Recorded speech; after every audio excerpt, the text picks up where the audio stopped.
Hi guys, how you doing? Why are you already laughing, Matt? I just love how you like to go into our cold opens even like with a little intro. Hey everybody, it's the cold open before we started the show. I can't help it. That's how I start all my videos. I always say hi to non-existent people in front of my microphone. But I have a question for both of you. What do you think of when I say like Chicago? I'm from Chicago. What do you think Chicago's all about? Ooh, like I've never been, and I'm a New Yorker, so this is a hard question for me. No, this will make the answer even better. This will make it even better. Been. Yeah. All right. So are we gonna have to like fight about whose pizza's better? Is that what we're gonna have to do? Like you and me, we have to have a pizza off. You know what? Listen, this is my point, right? There is no bad pizza, and I would like to call off the war on pizza. This is my official statement that there is no bad pizza. It's all good. You know what? I think I'm on the record though on this podcast. I think early on I went to visit New Orleans. I think episode like 3 or 4 of this show, and I had the worst pizza of my entire life. Oh no! On Bourbon Street in New Orleans, because that's not what New Orleans. That was your first mistake, man. I know, right? It's just so. Then I tried. You want good anything? You don't go to Bourbon Street unless it's just to get good and drunk. Well, True. yeah. I mean, yeah. So I mean, I did have pizza somewhere else because why I didn't give up immediately, I don't know. But I did have pizza somewhere else in New Orleans, also horrible. And then I had a pizza at a friend's house in New Orleans. Like she made frozen pizza. It was also horrible. Okay.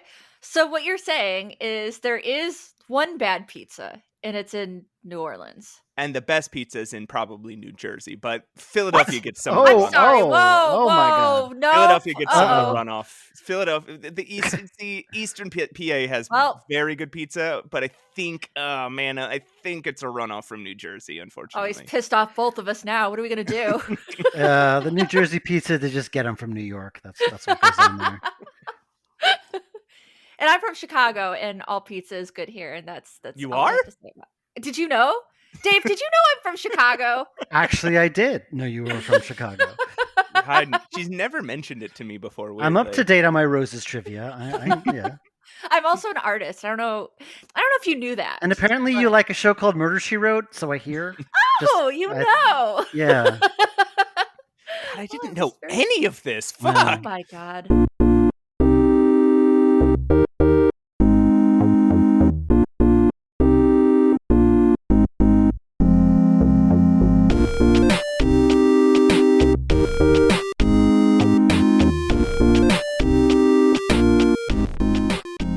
Hey everybody, welcome to Save Your Game. I am your host, Matt Aucamp. With me is this other person who is also a host. Her name is Pushing Up Roses. Hi. How's it going, Roses? Good. How are you? I'm doing well. I can't complain, as I guess they say.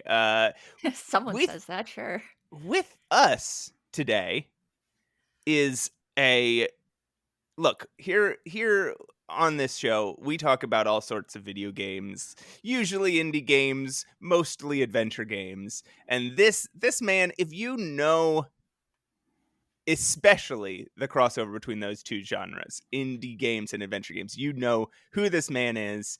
He is the creative force behind Wajidai Games. He made the Blackwell series. This is Dave Gilbert. How's it going, Dave?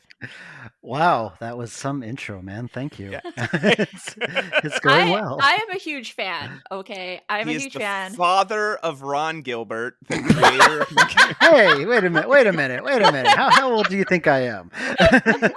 No, I think Ron Gilbert's 17 years old. I think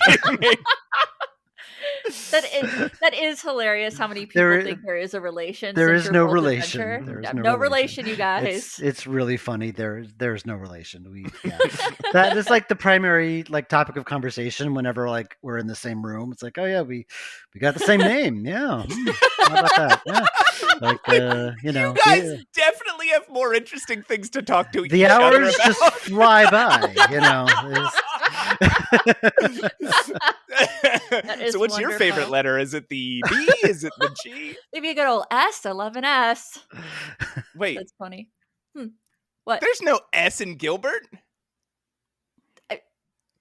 I thought you just meant. Oh, you thought we were just talking about the alphabet in general, like people just hang out and talk about what they like about the alphabet. What letter about the alphabet? No, that's a good place to start, Dave. We are both writers, so what letter do you like? What letter do you like most of the alphabet? The letter I like most. The cursive Z is very fun to write, so I'm going to go with that. Pretty good. That is actually a good answer. Roses, what do you like? What's your favorite letter in the alphabet? Let's go with a good old K. Ooh. K for Kermit the Frog. You've been thinking about Kermit a lot lately, huh? Oh dear. I know, it's weird. Let's not talk about it. I like a G because I have such horrible handwriting. I have to write everything in uppercase. I only write in uppercase. It's very old school. Like my parents used to write everything in uppercase too. Really? Yes, it both of them. The hand a lot. Yeah, it does. You should stop. But my writing is illegible in any other way. But because of that, I like the uppercase G because you just kind of get to do a little. You're doing like flourish. A round, and then you just get to do a little jerk, jerk, jerk, and that's the phrasing. I like the uppercase G as well for other reasons. Yeah. Not the jerking. It's because it's part of my name. not the jerking. No. So, Dave, how are you doing? I'm doing well. Yeah, I'm doing good. Thank you. You are on the cusp of the release of your brand new game. Yeah. We haven't announced the release date yet because we're waiting to hear back from Nintendo on whether they'll give us some promotion or not. Holy cow! If they don't, we'll announce like right away. If they do, we'll basically be announcing when they say we can. So, basically. Do you mean here? And we can cut this out if you're not allowed to say. Does that mean whether or not you get into a Nintendo Direct? Oh, I don't know about that. No, they're just they might like promote our trailer. They might just like put it on their whatever, which would be awesome because we've never really had a big marketing push on the deck because whenever we released Switch. I'm confusing my portable systems. Whenever we released a game on the Switch, it was always several years after the game came out, or in the case of Hobbs Barrow, like several months. Right. And so we've never done like a simultaneous launch before. And so if we can get some like extra marketing from them, awesome. If they say no, all right, no big deal. We'll just announce we have our launch date. We just don't want to announce it. And like, if they want to like help push us, we're going to basically follow their lead and announce it when they want to, which would only be That makes a lot of sense because I don't know if either of you guys have seen the big. I don't know. Do you guys know about the Matthew Ball State of Video Gaming PowerPoint that just came out? No. There's this dude, this journalist who like released this massive, basically PowerPoint. His name's Matthew Ball, and it is about like the state of the industry by the numbers right now, and. I'm not an expert in this stuff enough to really talk about it, but it's basically the video game industry is in shambles except for Nintendo. Really? Nintendo is the only one that's doing well. Well, yeah, wow. Apparently video game usage, or video game sales at least, are back down to worse than they were pre-COVID.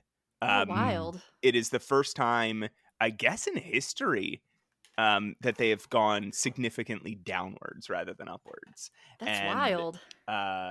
what they think, and I mean there's a lot of reasons for it, but one of the biggest takeaways of the presentation is that, like, number one, the attention economy is rough. Sure. I say on a podcast.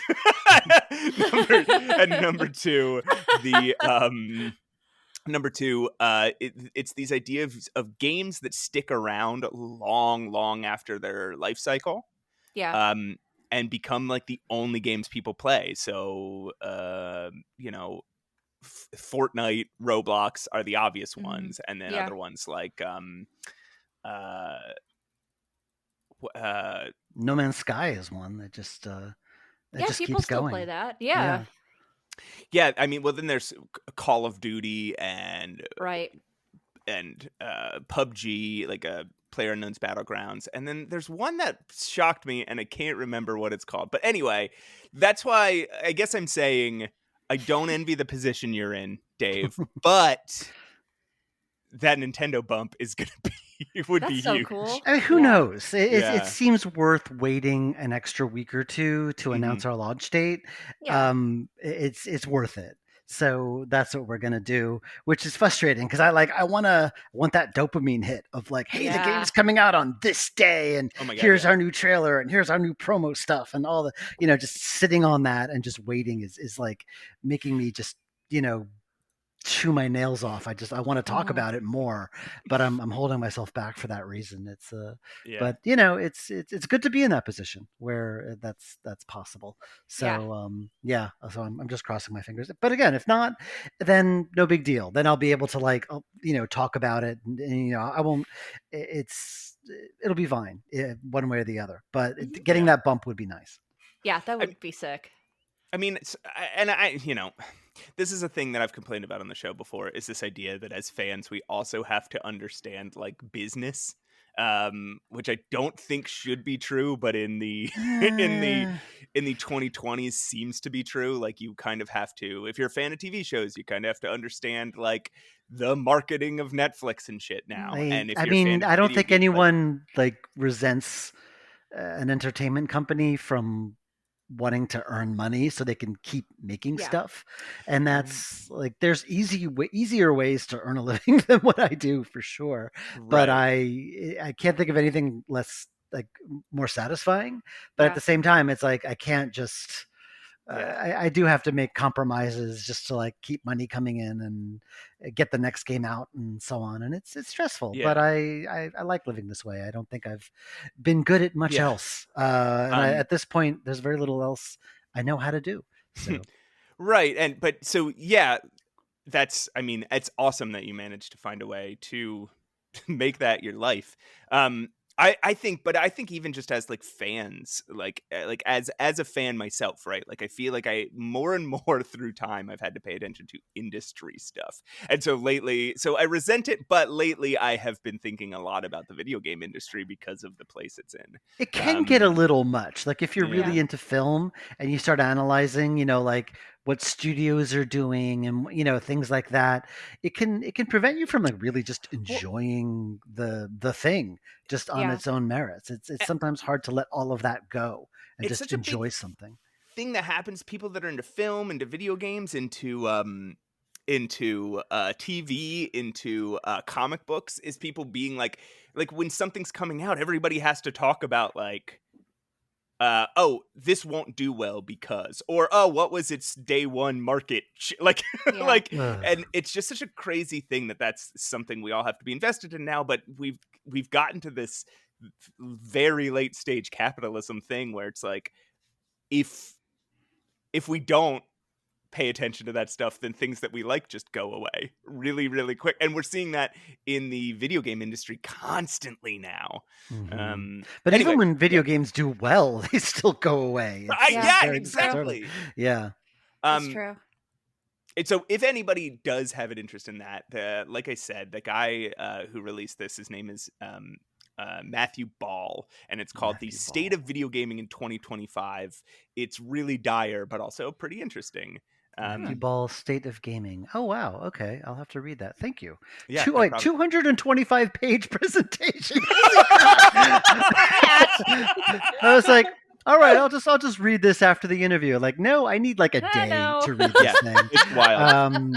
I was talking to another adventure game producer the other day, and he was saying how he was like, oh, I just got off a call with my marketing people, and it's just like, apparently if you don't have TikToks, your game's just not going to sell. Well, I tried getting on TikTok. It didn't go very well. It sucks. Especially it's like I joined TikTok just when like America was about to like potentially ban it, and then it magically came back, like a week later. So I joined just around that time, and I found it just very like, I talked to marketing people and I asked them, like, what do you do on TikTok? And again, this sort of plays into our theme because I feel very, very old when I have this conversation. And they tell me about all these things that, TikTok does. Oh, I get like, this goes viral, and then I get all these followers. And I'm like, okay, but what do you actually put on TikTok? What do you actually do? And they don't know how to answer the question. Yeah. Like, what do you mean? What do I put on TikTok? I just put things on TikTok. Like, okay, but what? And it just doesn't, like, I can never quite get the right answer. And I'm sure like all the TikTok savvy folks who are listening to this are probably thinking I'm an idiot, but like, I don't get it. And I try, like, every time I put something on there, I would try various things and I feel like an idiot. And I'm just like, you know what? I've managed so far without it, then maybe I'll be okay. Of course, that is the worry. I don't use it either. And I don't know. I feel like I should, because I do have like art things that I use for Instagram, but it's just another thing, first of all. And I don't like phone editing, and that's what those applications are good for. Is they're good for phone editing, and I'm not an editor on the phone. I edit videos on my desktop, so it's just not something that comes naturally. I'm the same way. That's why I generally don't like Instagram, because you have to send everything through your phone. And so having to make an image, send it to my phone, then send it to TikTok, it's just extra faff that I don't bother with. I'm pretty good friends with the Jackbox people, and they do well on TikTok because they're more, I guess, of a comedy game developer.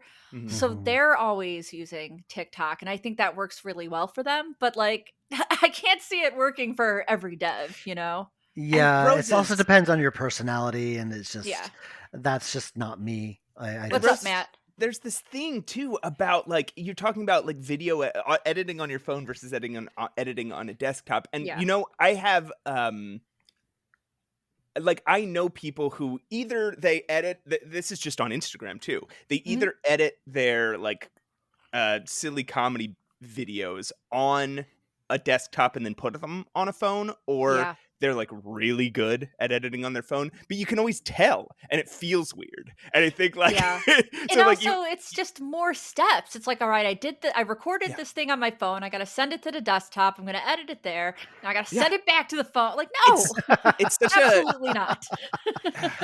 And I remember, Dave, I remember feeling that way when Instagram started, where I was like, so what do I even do? And people are just, you just put a post up. And like, what does a post consist of? Like, I don't know, just post like a picture. It's like, picture of what? And they're like, I don't know. Just like, and it's just like, you can't, if somebody gets it, it is impossible for them to explain to you what it is. I guess it's like trying to explain, well, how do you use Twitter? You just post whatever you want. Just post, and that's, it's the same exact thing, except when I speak. But I understand if you're just like a personality or whatever, or just some like attractive person dancing, like, I get that. But if you're trying to sell a thing, if you're trying to market a thing, like, I don't know how you can do that while looking sincere.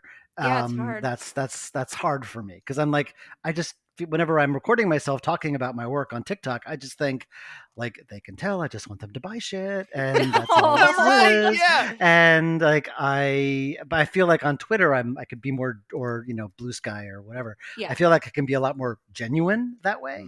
Have you considered the dancing though? Have you considered dancing while marketing? I want to gain fans. I want to, I want to like grow my profile. I don't want to make people run away.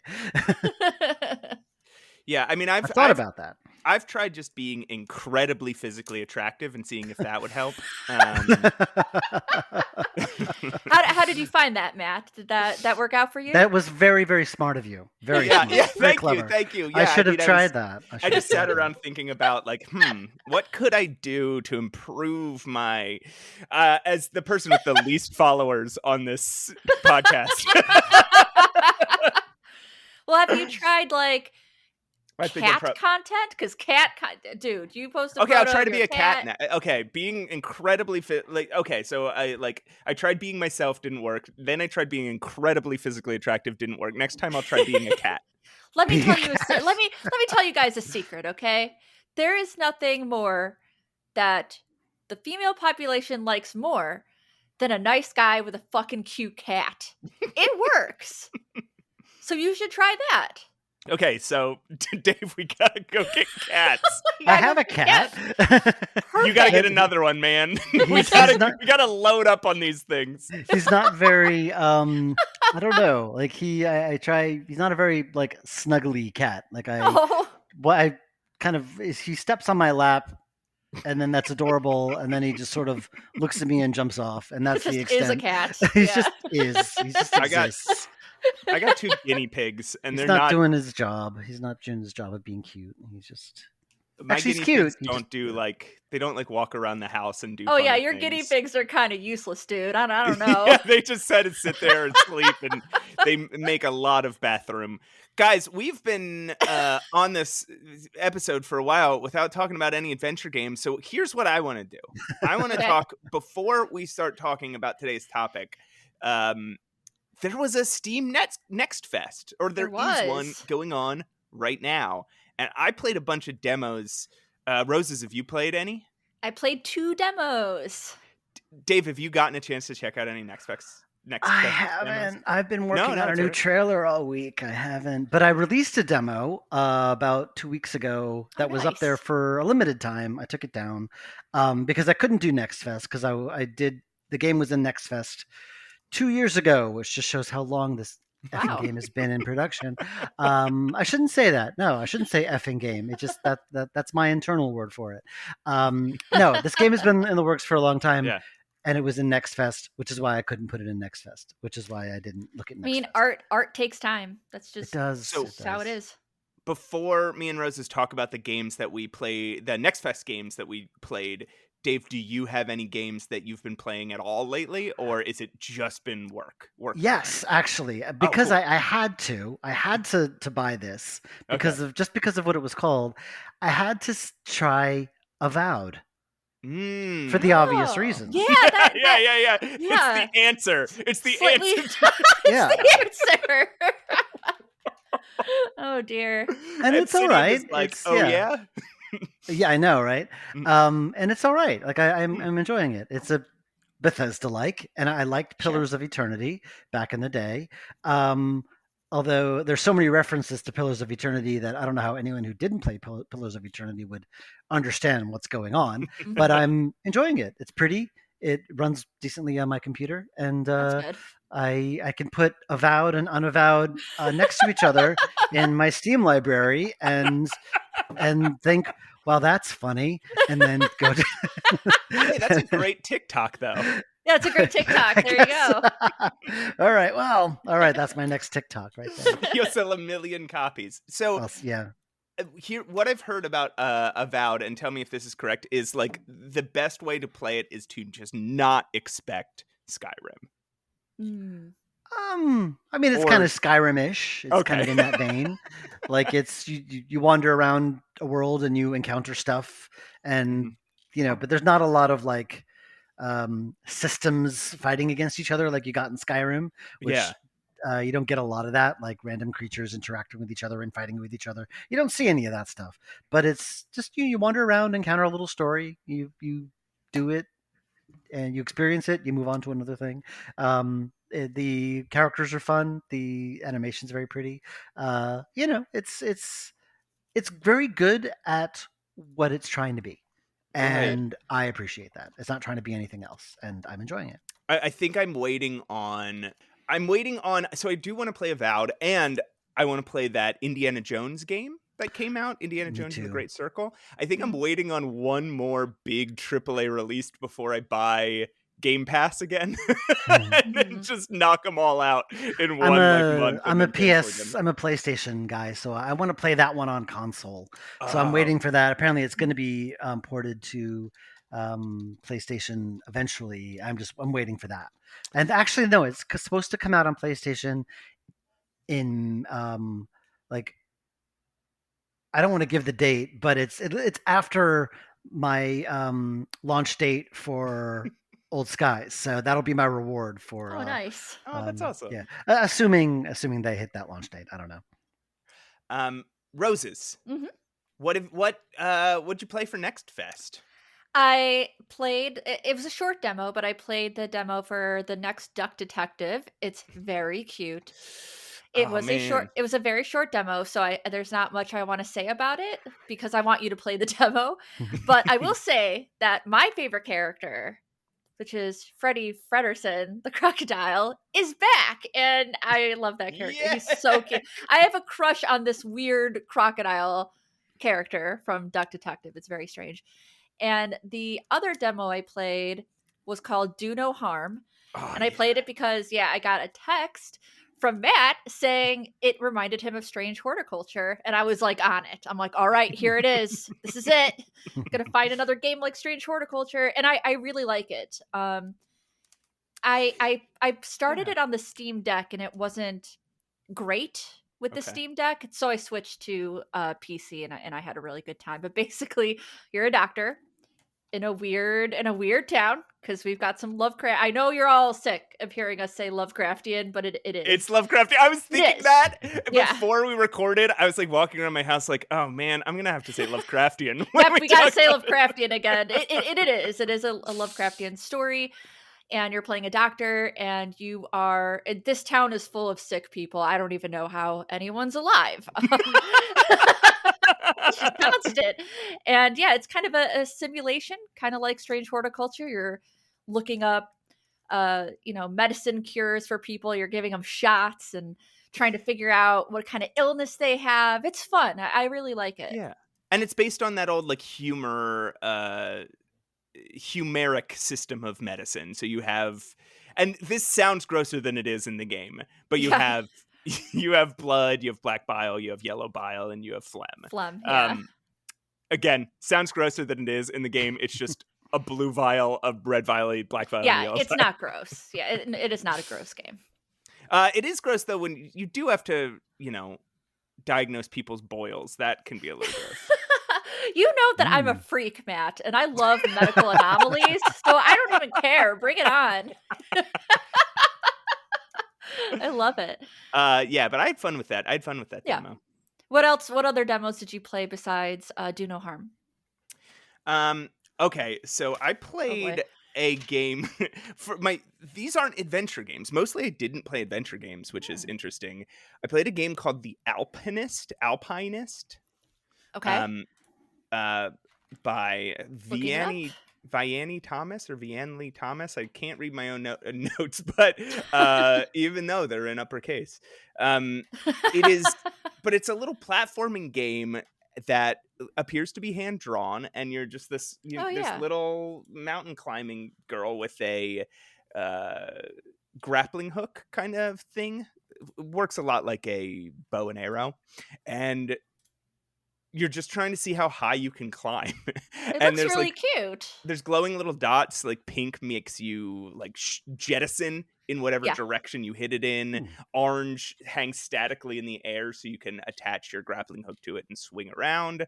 And blue sucks you in and kind of then you can choose which direction it jettisons. Oh, it looks cute. It does look cute. It kind of reminds me of Owlboy, if you guys have played that one. Wow, yeah. I never did finish that. Why did I never finish that? That one was cute. It got hard. Maybe it got difficult at the end. Yeah. So this game, there's no enemies or anything. It's just climbing, and the game is straight. Like there's a little bit of horizontality to it, but it's pretty much straight vertical. And so you can get up to say, 600 meters or whatever, and fuck up and fall all the way back down to the beginning. Oh Lord. That reminds me of was it like I think Get Over It? Getting Over It by Bennett Foddy, yeah. Yeah, it's like that, only not nearly as hard and not as absurd.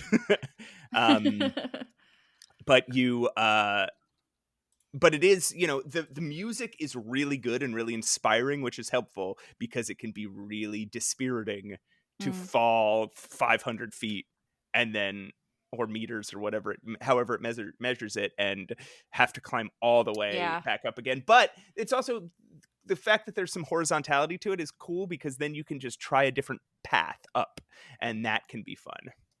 Yeah, it looks really cute. I might give it a go. The next game I played today, actually, which was so unbelievably addicting, and not an adventure game. It's called Deck of Haunts, and you play as a haunted house. Ooh. And I don't know why that makes me laugh. Every night, people come in to kind of explore the house. And okay. And you have a series of cards that can do things like move them from room to room, or pause them in a room for one turn.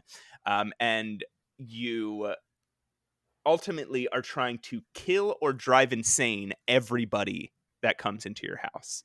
And that feeds you with energy that then you can use to build more rooms or upgrade your rooms. It's kind of like a digital board game. A little bit, right? People keep moving around the house at random, except for some people know where your heart is. So the house has a heart, and the heart has a health bar. And so if people get into the room with your heart, they will take health from it. And so you just have to last as many nights as you can. The poor house. And there are certain things you can do, like if you kill somebody in the same room as somebody else, or if somebody that isn't there to kill you sees, there's special roles some people have. If a normal person sees your heart, that will cause the people to run away. And if they run away, then you have more hunters the next night. Weird. So it's really, it gets really difficult really fast, but it was really, really fun, incredibly addictive. I think I will be buying it as soon as it comes out. I'm just looking at the screenshots. It looks amazing. It's got this isometric. It's got isometric. I hate that. Oh, really? It's my least favorite. Except for in Sanitarium. Except for Sanitarium, which is one of my favorite games of all time. Literally, Matt pointed it out. Sanitarium has every element that I personally hate in adventure games, and yet I love that game. It's a cult classic. This is a funny old pet peeve of mine. In your Strangeland review a long time ago, you said that Abe Goldfarb in Strangeland sounded like the main guy in Sanitarium, which it's that's freaking a compliment to me. I can see why it's not to him. I love that. I just had to get that out there. I'm not saying anything one way or the other. No. Abe, I'm sorry. It was meant to be. I'm a strange person. It was meant to be a compliment. That's so fucking funny.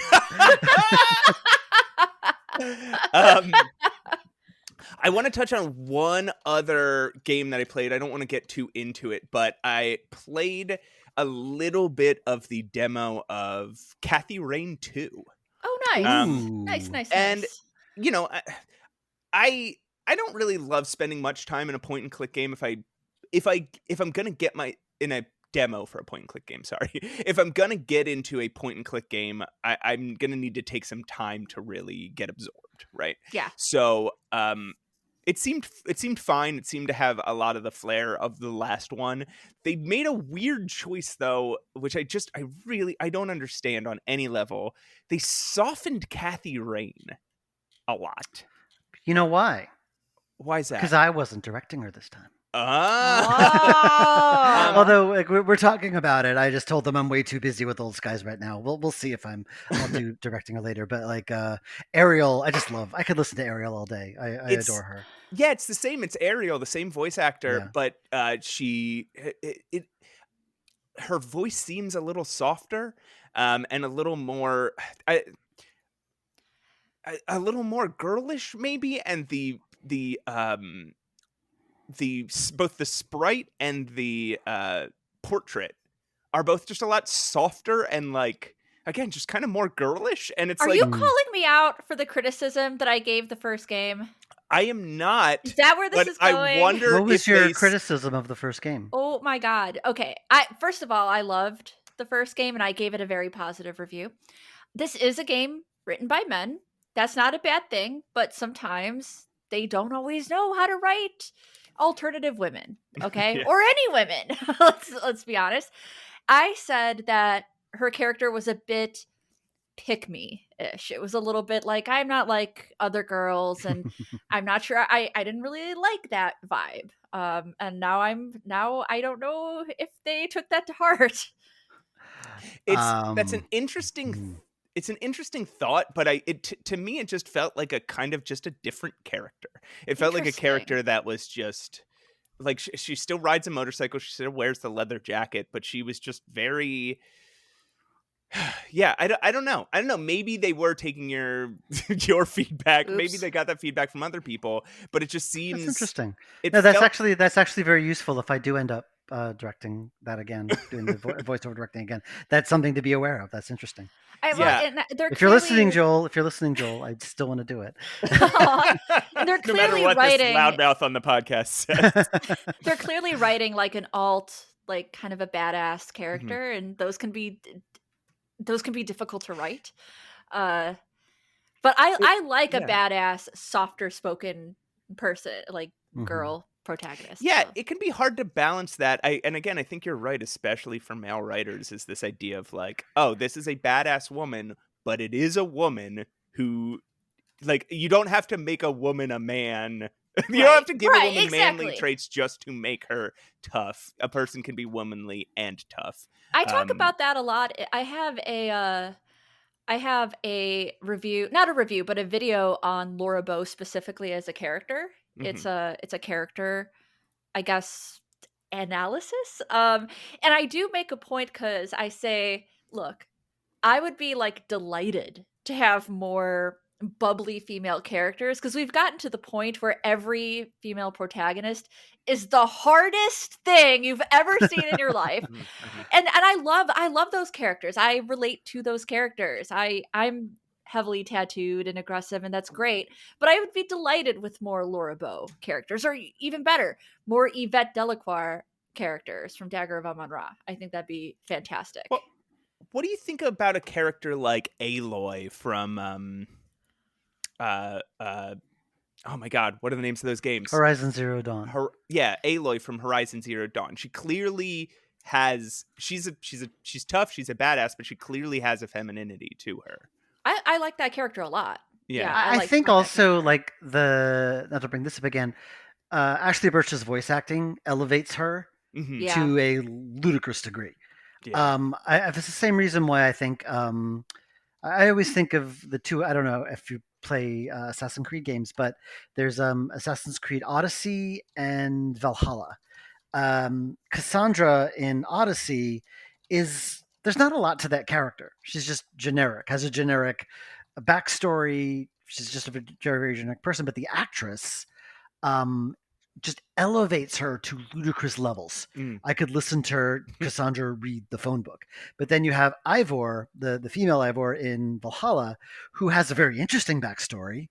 There's a lot to her, and it all ties into the story in very interesting ways, but the actress isn't nearly as good. And same thing with Connor in Assassin's Creed 3. I think he's a very interesting character, but his voice actor is a freaking block of wood. And everyone thinks he's boring. Everyone thought he was so boring as a result. But I'm like, he's actually kind of interesting, but I want him to shut up. I think that adds a lot, especially for a character like that. I think we should just get the voice actor for Max from Sanitarium to do everything. I thought you were going to say Max from Sam and Max to do everything. Oh, that'd be cute too, actually. I'd love that. So, Roses. Yes. We've been talking for a while now, but what are we actually here to talk about today? Oh gosh, yeah, it's been about an hour. We are going to be talking about gaming while aging. Does that not excite you? No, it's something I am happy to ponder my mortality with the both of you today. Thank you. It's a favorite pastime. Mhm. It's something I think about a lot of because in our generation, I think video games were primarily, like, if you kind of remember the Nintendo days, maybe not the computer days, but in early Nintendo days, gaming really was marketed towards kids. It was a game, right? It was a gaming system. You could find it in the toy section typically. It's so interesting. Do you find that adventure games on the computer are different? Or do you think those were always marketed towards adults?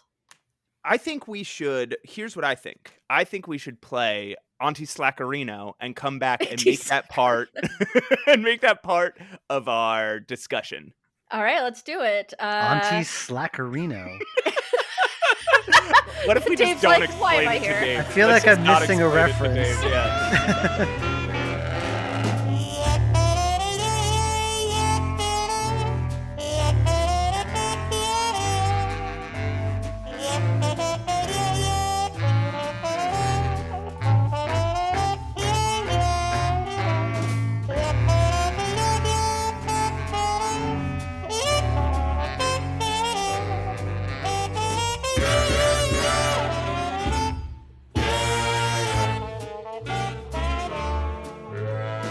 Welcome back to Save Your Game. I'm your host, Pushing Up Roses. With me, as always, special boy Matt Allcamp. Hi, Matt. Hey, what's up? And our special guest, Dave Gilbert, not related to Ron Gilbert. Hello. Thank you for rejoining us for our next segment. You are related to Gilbert Gottfried, right? No, because my last name isn't. That's not how names work. What do you mean? I really don't get what you're. Okay. Although my one brush with fame is that I used to work out of when I did voiceover directing. I worked in a studio in Midtown, and I could hear his voice coming from the studio next to me. Nice. Because who else?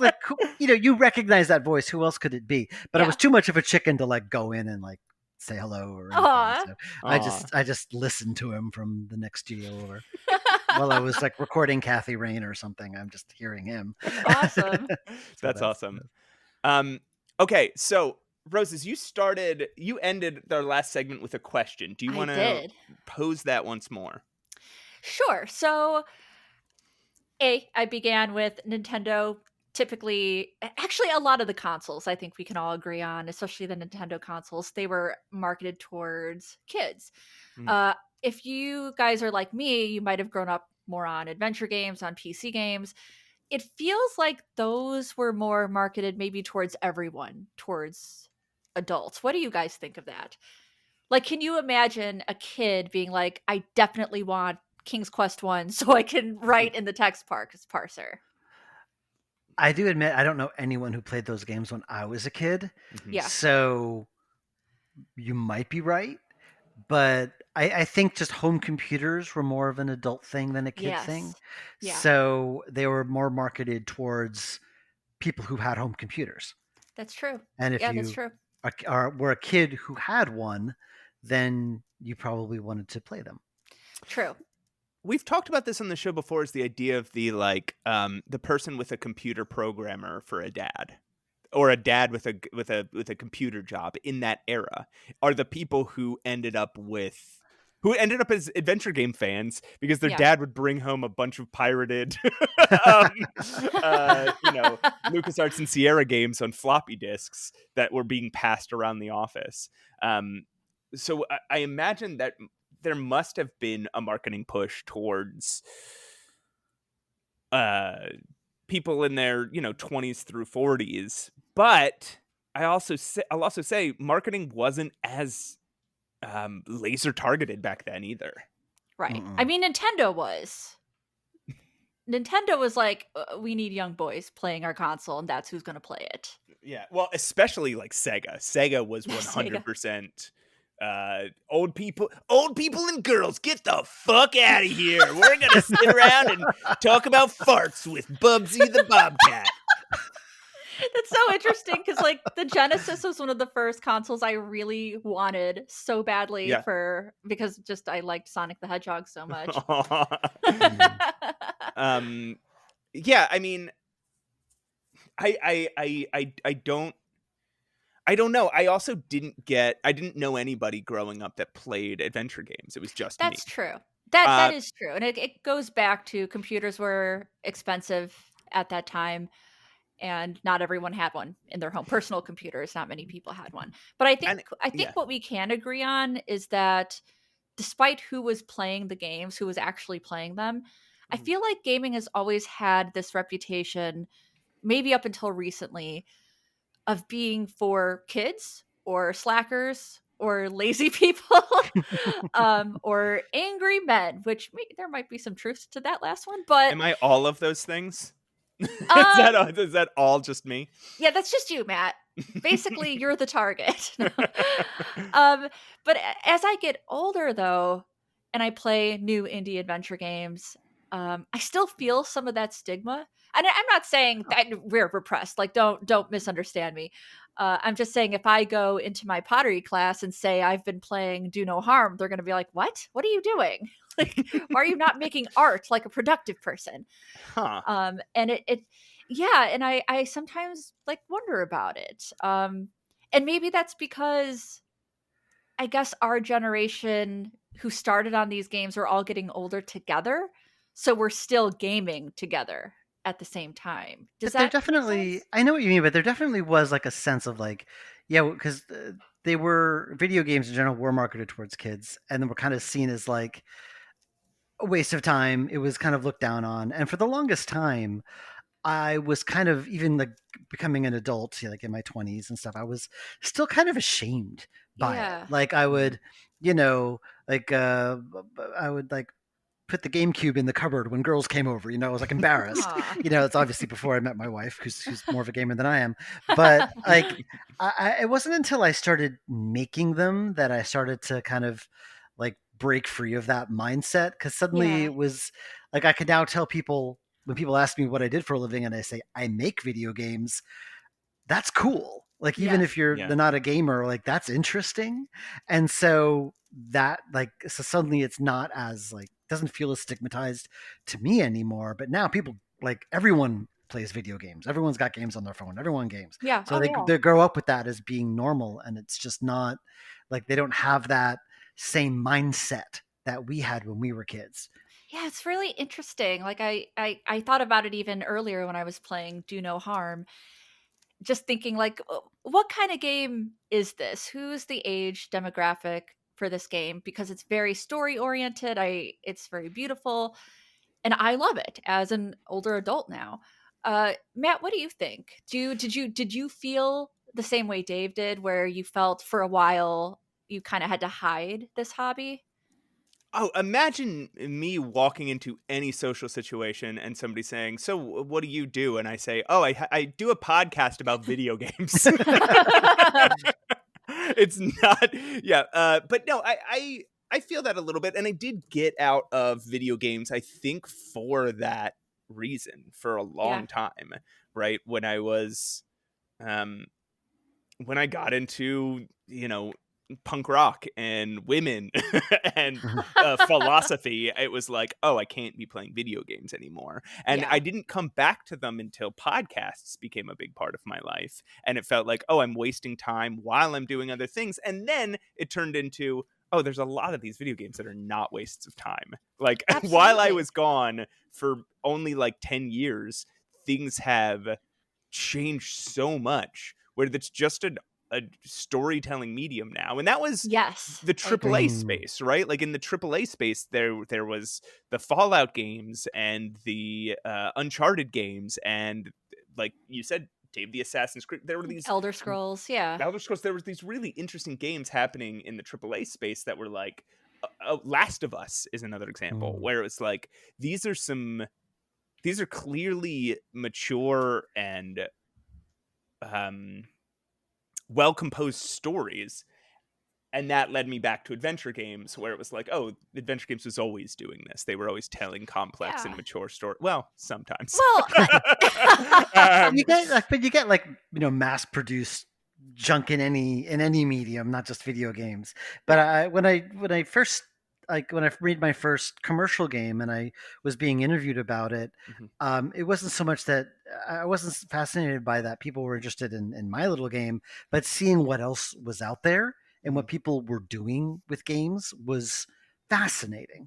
Because suddenly it's like, oh, like this isn't just, kid stuff anymore. You could actually do serious things with this. Because folks like us who grew up with these games, hello, y'all there? Yeah.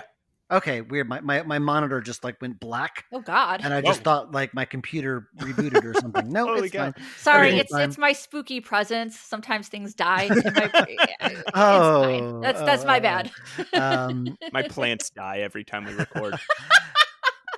But if you grew up, experiencing a certain, medium of storytelling, even if it was like very rudimentary and basic at the time, because there were limits to what you could do.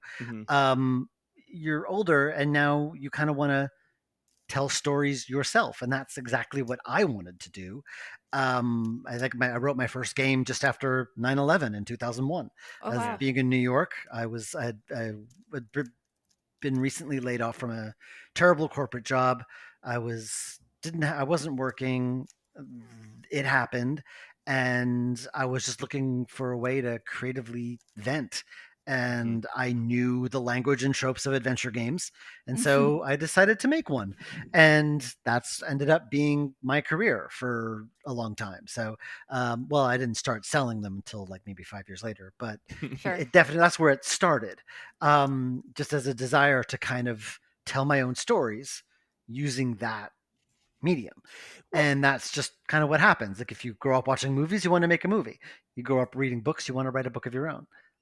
I think there's as you're talking about that, I have two things. First, as you're talking about that, I'm thinking about the sort of things, like games that were being people who that seems to be true for, and games that are clearly just adult expressions of art. I'm thinking specifically of Perfect Tides. I'm thinking of Meredith Grand's game, Perfect Tides, which is, just an inspired and incredibly told piece of art.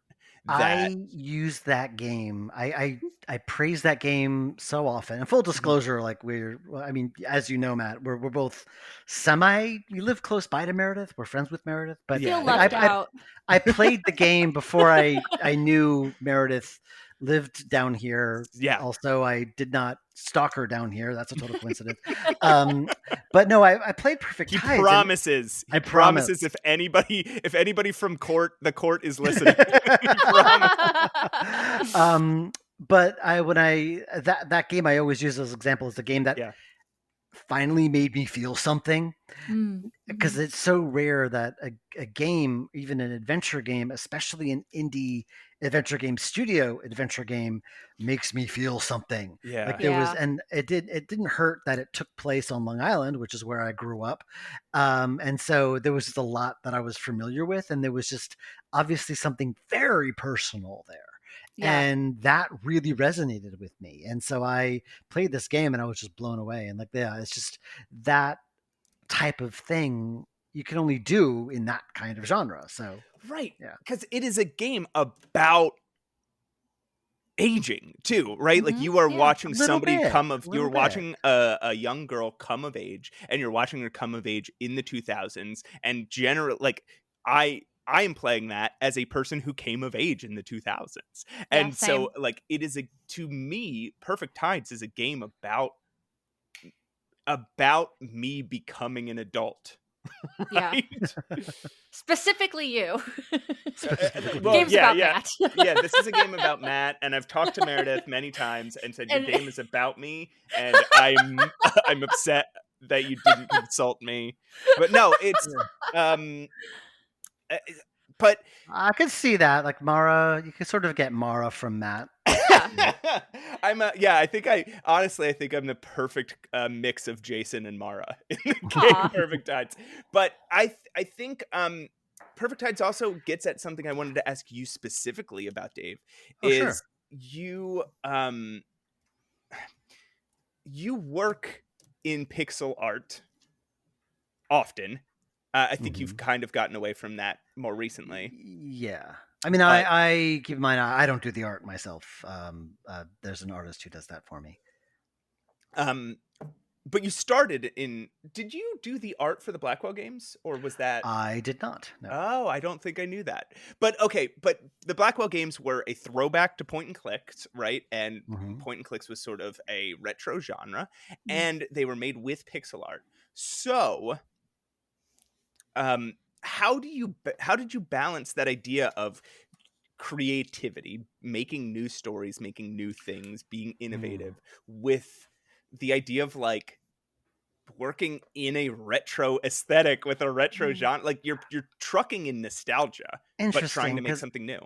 That's an interesting question because I didn't really think of it as like, oh, I'm deliberately making it retro. At the time, it was, this is what I have like the budget to do. And it's like you can, like a good artist can really make that type of style sing, with limited time and limited budget, and but above all, I've definitely learned that certain styles or certain genres are like work better with that pixel art than others. It also depends on what you want. For something like Meredith's games, where there's so much animation, everything is just the animation. Everything is in motion. Everything looks amazing. Like if that was really high def, she would still be working on it. It would never get done. So keeping it to a low resolution pixel style enabled her to get a lot more of that done, and it pays off. Just everything just moves. It's gorgeous. But for a lot of my earlier games, I think what the advantage was that it gave this like gritty texture to, because a lot of it was urban, the like dark urban noirish, super, like, urban fantasy kind of stuff. So that the pixel art did give it this like gritty texture that you wouldn't have gotten with like crisper high def art. And also you're able to add, the animations could be a lot more smooth, wouldn't have to spend as much money on them, that kind of stuff. It was mostly a budget consideration than I want to make it retro. I didn't even think of it as being retro back then. And a lot of so many games done with pixel art now, you can't even think of it as retro. It's just sort of... Yeah. I don't. I feel like that kind of art, I feel like art as a style shouldn't age, if that makes sense. Like I still like Curse of Monkey Island. I think that game looks fantastic, and I struggle to put an age on it because it's just so charming and it looks so good. So you prefer the original pixel art than the remake? Yes, I do. Okay. I prefer the original. But yeah, I don't know. I think people have weird opinions on pixel art these days. Yeah. I don't like the Monkey Island remake art, but it's not because I have a preference for pixel art. I just don't think it's very well done. It's not very good. Yeah. Well, Monkey Island 2 is much, much better. It is. That's true. It is better. Yeah. I think the reason is because they wanted to do the thing where you could switch back and forth between the two styles. And so they had to limit if the original... It couldn't be the that original different. had if the original, not that it couldn't be different, but if the original animation had only 6 frames, which worked well in a low res pixel art sprite, but with a larger high def sprite, those 6 frames look very, very janky.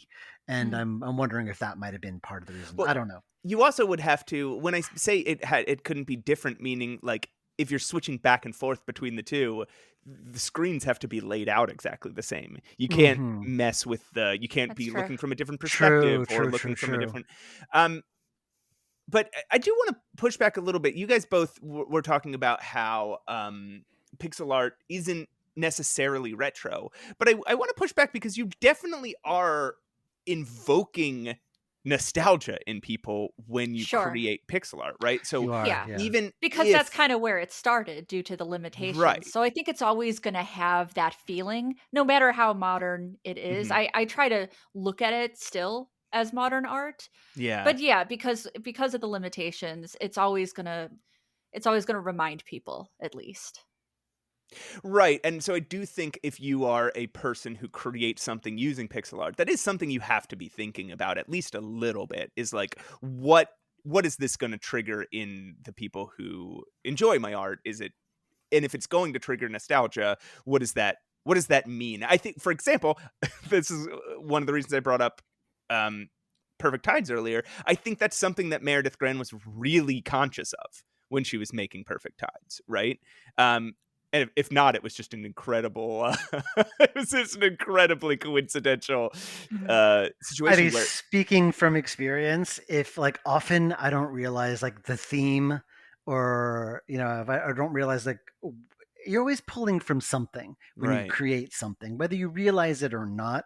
And I think a lot of the Blackwell stories, I think it took maybe to the third or fourth game when I realized, oh, this has been about urban isolation the whole time.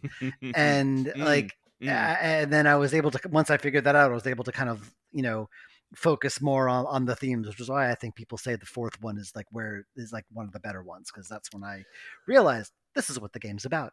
And I think with Meredith, it's so, with Perfect Tides, it's obviously so personal, whether she meant to or not. It was gonna, like, when something comes from such a personal place, it's gonna affect people, because even though you don't know the exact circumstances of where she pulled that from, it's relatable. She landed on something that's extraordinarily relatable to just about everyone.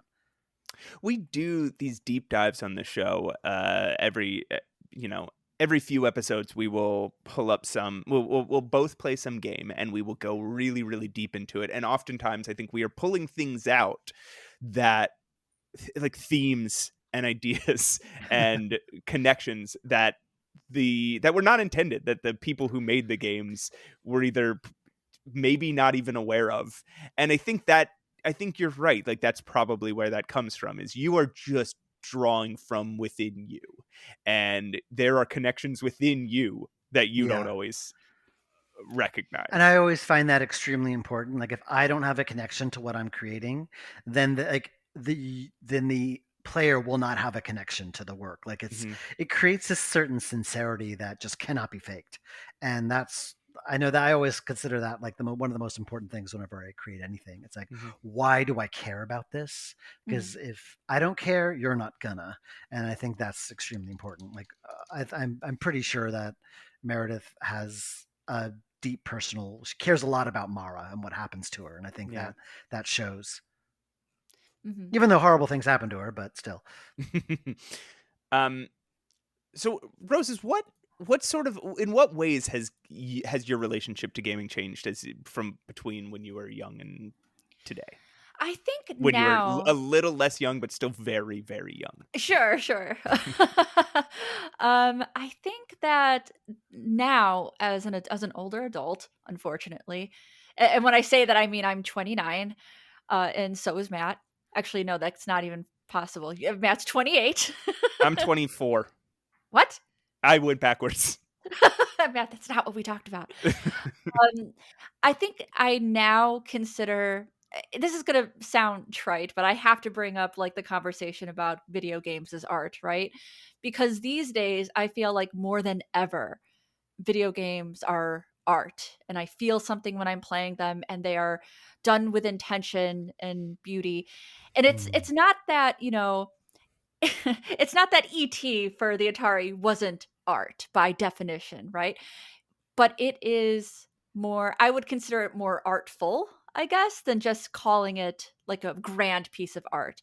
And so it kind of, for me, it went from like almost toy-like, playing Sonic the Hedgehog, playing Super Mario, even the King's Quest games, because I did play them as a kid, to now I'm an adult playing these intentionally written, beautiful stories that resonate with people, that are more serious in nature. And even if they're a comedy, they're smarter in their comedy than they ever were. And I think that that's kind of where it changed for me. Is like it kind of went from being an artful, almost like a toy.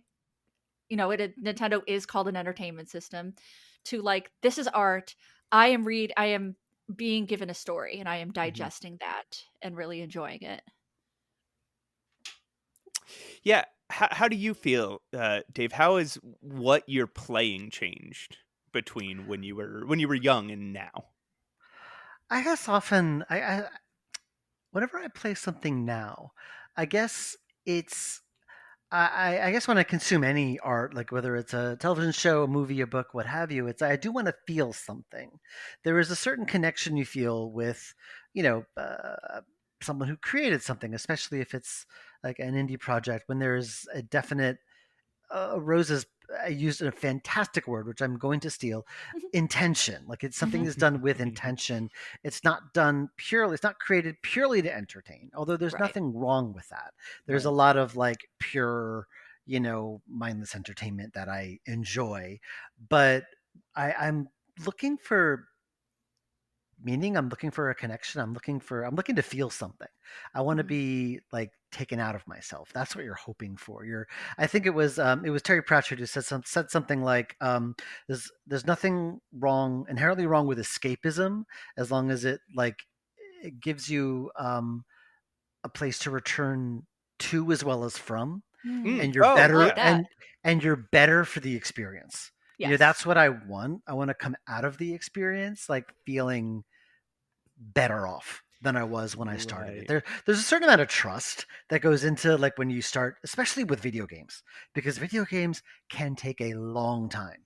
And I think this is like why people go nuts over video games, over like defending games, is because there is such a time investment, especially when you're older, like time gets more precious. Yeah. There is such a time investment in playing a long video game that you have to believe that time was worth something. Yeah. And if it's, if you play a game and then like the consensus is that it stinks, you feel like you have to defend all that time that you spent, because otherwise what was it all for? Right. And yeah. And I think with a lot of games, I do want to feel like that time was well spent.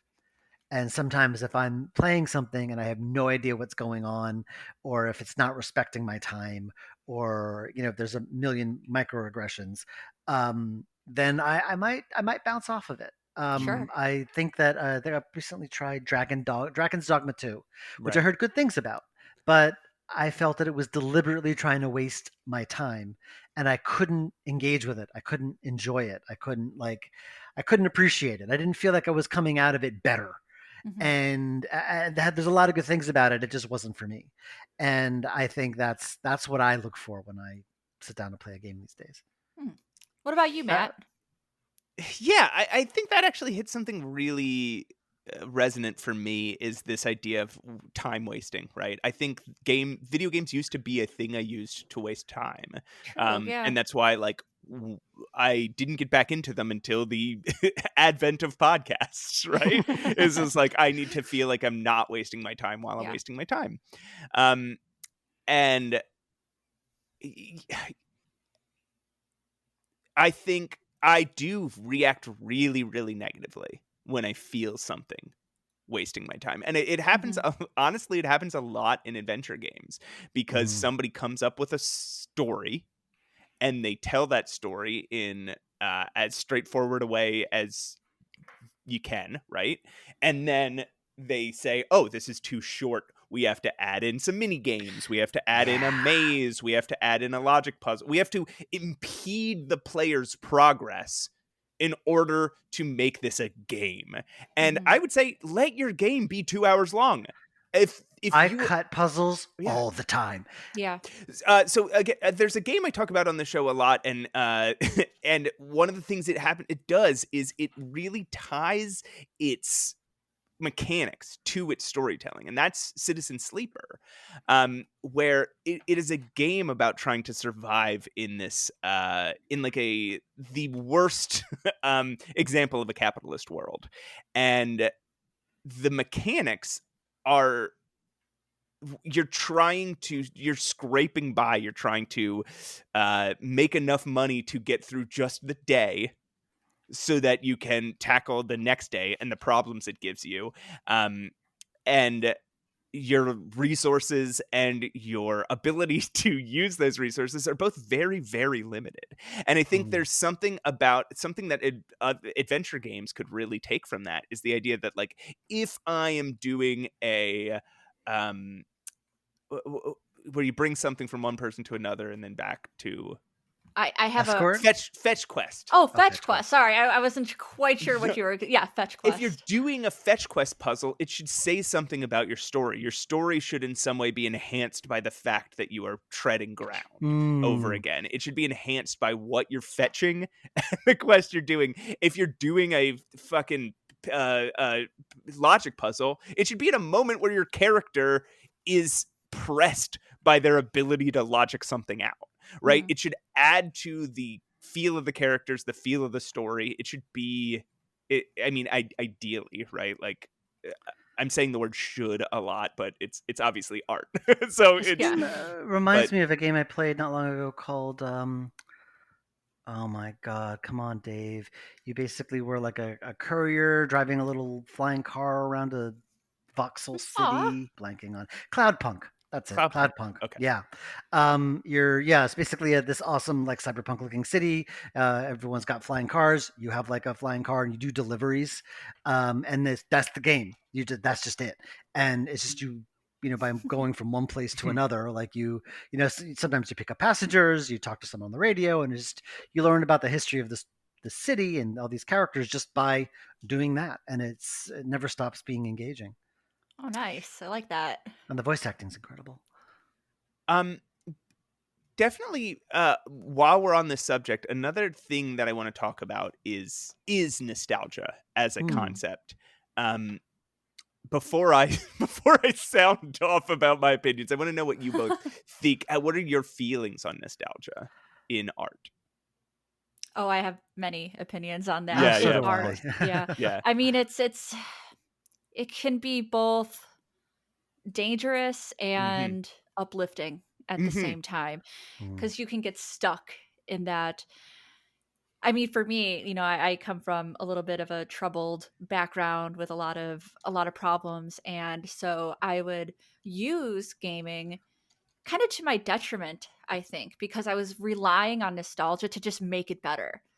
But you can't move forward that way. So I think nostalgia has to be used. It sounds like I'm talking about drugs, but it has to be used responsibly. I mean, it is, right?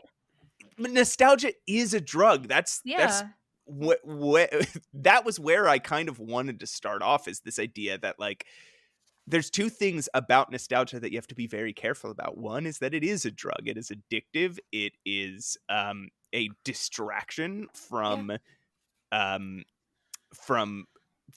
the concept of progress, and it can really hold you back from new thoughts, from revelation, from new experiences, from advancing yourself as a person. But it can also feel really good. Yeah, and that's why you want more of it, like a drug, because it makes you feel good. The other thing that I think people have to be really careful of with nostalgia is that it's inherently conservative, right?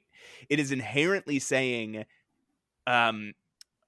especially if you're making art from the point of nostalgia, inherently kind of what you're saying is things are different now than they used to be. I either don't understand or don't like or don't relate to or am confused by the way things are now. Value instead lie in the way things used to be when I understood the world better. I think that could be some of it. Go ahead, Dave. Yeah, I don't think you understood the world better. I think it's just more that I think you probably understood the world less, and things made sense. Oh, things yeah, made more good point. sense because you didn't know enough, Mm. and so it's like, oh, things were so simple. It's like, no, they weren't. Oh, well, maybe things were a little simpler. Who knows? I don't know. Like I can make no sense out of what's happening in the world these days, Well, but yeah. we don't need to go there.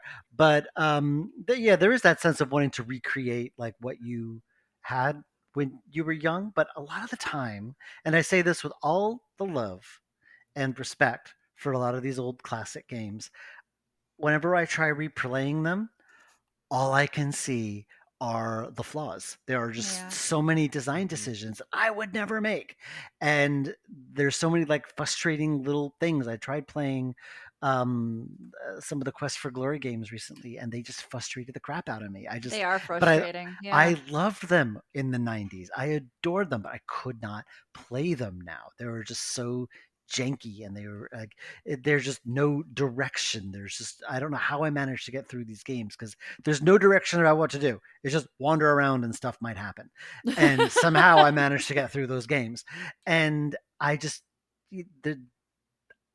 I think it's better, like you kind of want to maybe like evoke those feelings while creating something new. And I think that's what a lot of the developers now, that's what they do. They kind of evoke that feeling. A lot of like there's like been a I guess like, I don't want to call them walking simulators, but a game like Cloudpunk, for example, does evoke this nostalgic feeling of like Blade Runner and like these films that we watched when we were younger. But it does something really interesting with it. It lets you just immerse yourself in it and wander around. And that is something really refreshing. And I think that is any art. You look at like, oh, like you think of any nostalgic property. Like I saw this documentary about Ghostbusters once, and it talked about all of the classic films and influences that Ghostbusters pulled from. You know, like nothing. It just created something new out of that. Nothing comes from nothing. Yeah. So I think in some respects, you're right. Nostalgia can be good in small doses. It's when you overindulge and when it becomes a crutch that it becomes a problem. And Matt, I kind of want to give you a little pushback on kind of the inherently conservative thing, because I do get what you're saying. It's kind of like, oh, back in the good old days when blah blah blah. You see that on music video it's the videos only reason all the anyone time. listens to ska still. My God.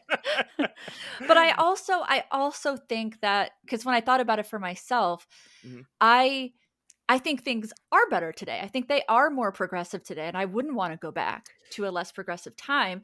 But I think it's a little more personal than that. I think about, well, I was doing better mentally then, and Monkey Island 3 reminds me of when I was doing better mentally. And it's I'm not saying that's a healthy thing to do at all, but I'm saying a lot of people do use nostalgia that way, as opposed to like, I don't like the progress or the state of the world. It's more like, I don't like the state that I'm in right now, and I want to go back to my previous state, you know?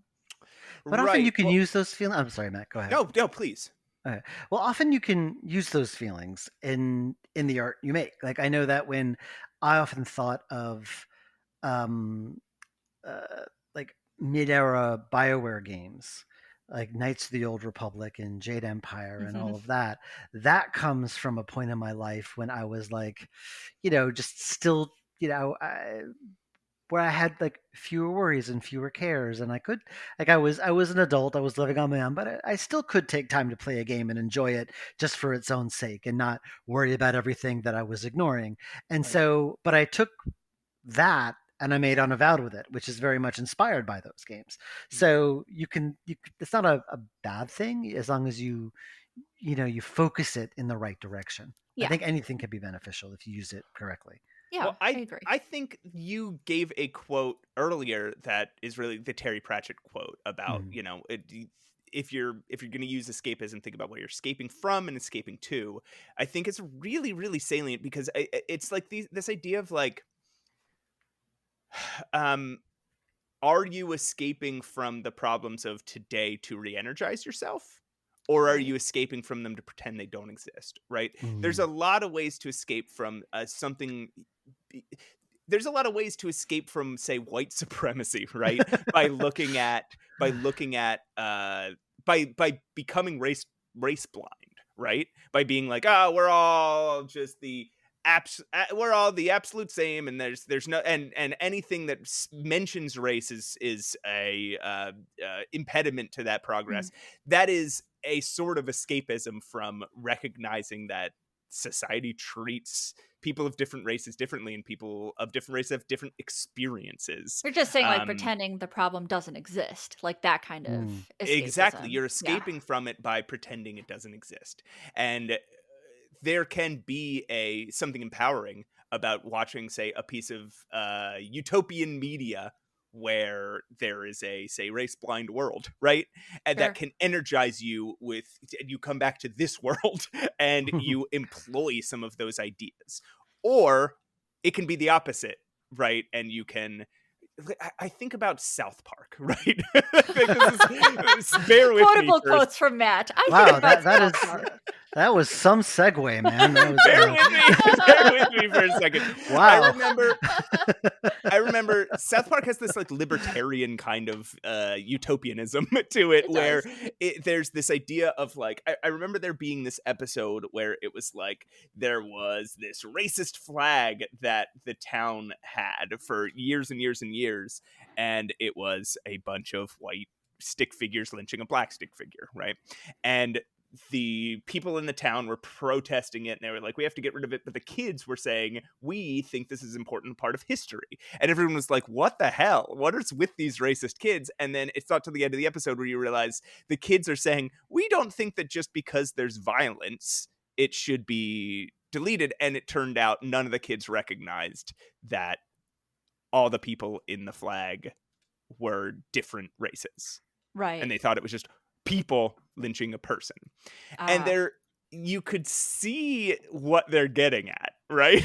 You could see the point they're trying to make, but they are failing so deeply because that is pretending that it isn't real, that it doesn't exist, and that like, oh, kids these days, they don't even see race. That's not true.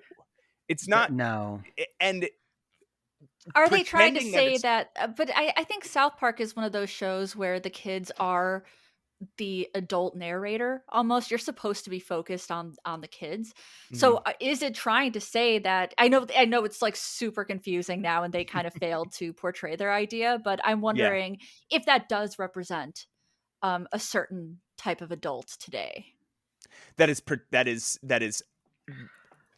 quote unquote race blind, which I think it doesn't necessarily represent a type of adult, but I think there's plenty of adults who would say it represents them. Yes. Sure. I don't think you have to be very willfully ignorant to actually look at something like that and not see what everyone else saw. You have to be very willingly ignorant to really believe that. And I don't care how like woke or unwoke you are, like that is like it. Yeah. Like you can't deny what that is.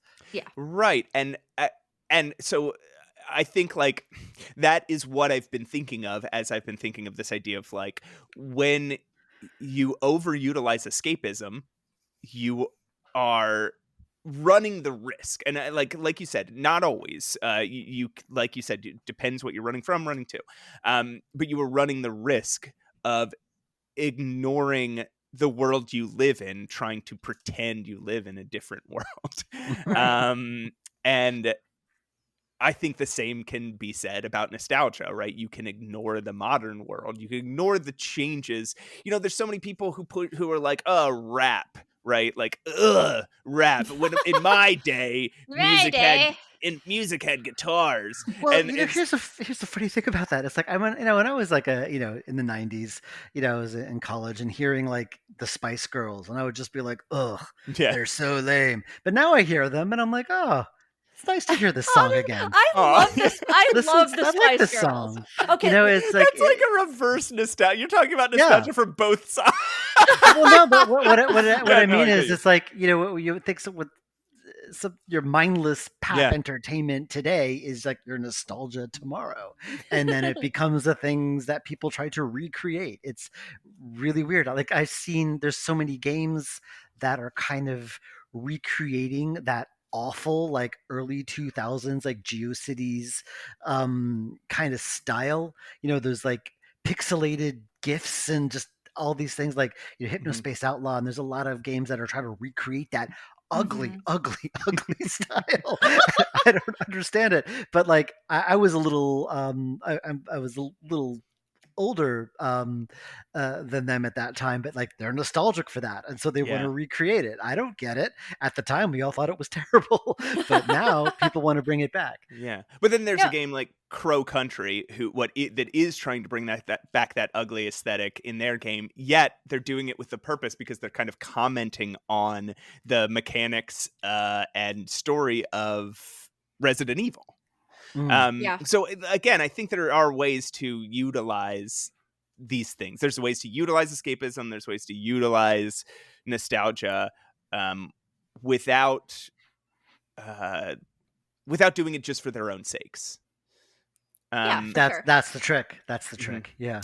And honestly, when Spice Girls was mentioned, we got to do it with intention. Yes. Yeah, intention. Yeah. I love saying that. I'm so pretentious. No, I love it. Thank you. It encapsulates like pretty much everything. It's like you have, it's a set goal in mind. It's with intention. I love it. But Matt, or what I think who brought up the Spice Girls? That was me. Okay. I just want to say that we were talking about kind of like, can nostalgia, refresh you? And can you use it that way? And the Spice Girls does that for me. It's not a sad nostalgia. I see that and I become inspired, honestly. But what did you think of them when they were popular? I don't... Listen, Dave. No, no judgments. I was a weird goth girl in denial about what I liked. So I think privately I loved the Spice Girls, but if you were to ask me at school, I'd be like, no. But I've always actually really liked them. Okay. Well, yeah, I mean, I think one thing, I look back at pop music and see what it did what the media did for the social narrative, right? And there was a bunch of stuff I fucking hated as music, but I see the way that it evolved culture. And some of it can be really, it can be really interesting sometimes. And anyway, I think these two, I think these discussions are linked. What is gaming as we age, and what is the role of nostalgia? I think we've talked about them almost as two completely separate subjects, but I think they hold hands. They hold hands. Yeah. And I do think both are interesting discussions. And I wonder if either of you have any last thoughts before we sort of go for the descent. Man, I feel inspired to go play Sanitarium again. I don't know if that's the best takeaway from this conversation. You mean that game starring Abe Goldfarb, right? Yeah, the Abe Goldfarb game. Incredible. Well, I'm so sorry, Abe. Well, I want to say, Dave Gilbert, thanks so much for being here and chatting with us. Oh, thank you for having me. I've been a fan for a while. Oh, thank you. Thank you. I have to say that Unavowed is still one of my favorite adventure games of all time. Man, I binged that game when it came out. There was that amazing actress who played that goth girl outside of the nightclub. She's in it! She was just fantastic. And there's that hologram bartender in Old Skies. She was pretty cool too. Yeah, I love cameoing. Thank you so much. Thank you so much for doing those cameos. Like those, it really meant a lot. That you anytime, honestly, I love it. No one puts me in. Shut up, man. Games. God, somebody hired this man. We are looking. Well, you don't even have to pay me. I want to do a voice in a game. No, so I'm really looking forward to Old Skies, Dave, and I appreciate you being here. And we'll have to talk. We'll have to bring it up again let us know when that release date comes out, and we will make sure we tell our listeners, is what I'm trying to say. Oh, sure, definitely. And once I'm off the leash, like, everyone's gonna know. Hell yeah. Roses, anything to say to the listeners before we start saying the goodbye? No. I said that way because I'm not trying to prompt you with the final words of it. I did that by accident last week. Is like, I wasn't ready for us to close the show. True. And true. I was like, and I like prompted you, and I was like, fuck. I have nothing to say. Okay. All right. Which is rare, so be thankful. I am going to, again, before we close out, and I probably will do this for the next few episodes, I'm going to talk about I want to remind everybody of the boycotts that are happening right now.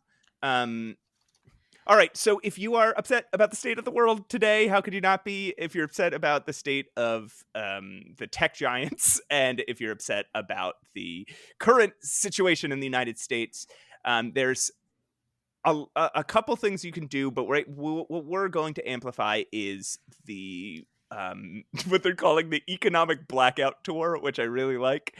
They're calling it a tour? Yeah. So March 7th through 14th, do your best to boycott. That's the Amazon boycott.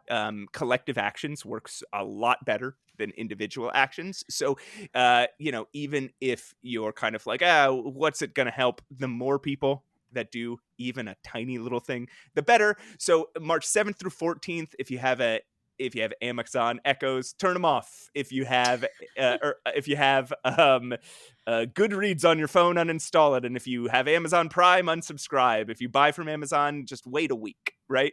March 21st through the 28th is the Nestle boycott. I think on our next episode, I'll try to have like a list of Nestle companies for you guys too, because they own They own everything. That's unbelievable. That's rough. Yeah, they're a huge company. Then April 7th through 14th is the Walmart boycott. That one's a lot easier. So we'll keep talking about these every week as we get closer to different weeks of this tour.